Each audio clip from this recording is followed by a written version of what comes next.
दिल्ली में 17 फरवरी को जब बसपा के देश भर के कोऑर्डिनेटर्स की बैठक हुई, तभी मायावती ने बैठक में ये बात बता दी थी कि आकाश आनंद नेशनल कोऑर्डिनेटर नहीं होंगे। इसके बाद 2 मार्च को लखनऊ में बुलाई अपनी बड़ी मीटिंग के बाद उन्होंने इसका ऐलान किया, जिसमें दूसरी बार आकाश पार्टी के सभी पदों से मुक्त कर दिए गए। आकाश आनंद हो या फिर उनके ससुर और मायावती के पुराने दोस्त या वफादार रहे अशोक सिद्धार्थ, दोनों को ये बात मालूम हो चुकी थी कि अब पार्टी में उनके बुरे दिन शुरू हो गए हैं।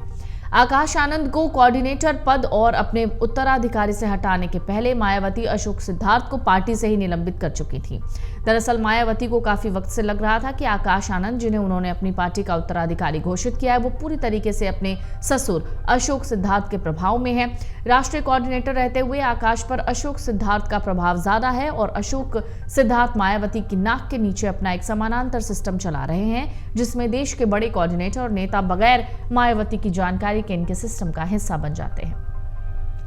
चूंकि अशोक सिद्धार्थ के पास दक्षिणी राज्यों की कमान हुआ करती थी, यानी वो दक्षिणी राज्यों के प्रभारी थे, ऐसे में चंदे से लेकर संगठन तक पर अशोक का असर था और मायावती को लगने लगा कि अशोक सिद्धार्थ यहां अपना एक समानांतर सिस्टम चला रहे हैं। कहा जाता है अशोक सिद्धार्थ कभी मायावती के बेहद ही खास पदाधिकारी थे, लेकिन हाल के दिनों में वो जगह रामजी गौतम ने ले ली है, जो अब नेशनल कोऑर्डिनेटर बन गए हैं।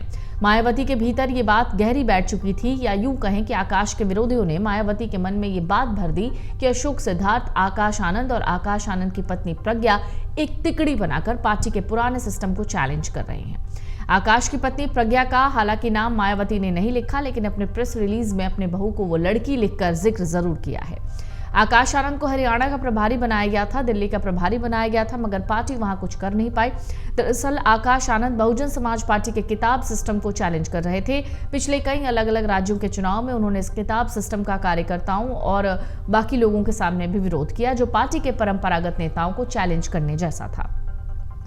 आपको बता दें, मायावती ने पहली बार अपने भतीजे आकाश आनंद को किनारे नहीं लगाया, बल्कि इससे पहले भी पार्लियामेंट चुनाव के बीच में ही मायावती ने आकाश को कोऑर्डिनेटर पद से हटा दिया था, साथ साथ चुनाव की कमान भी छीन ली थी। हालांकि तब तक आकाश आनंद अपने कार्यकर्ताओं और समर्थकों में एक बड़ी पैठ बना चुके थे। बाद में मायावती ने कुछ नसीहतों के साथ आकाश की वापसी कराई, लेकिन अब ऐसा लगता है कि लंबे समय के लिए बसपा के दरवाजे आकाश के लिए बंद हो गए हैं।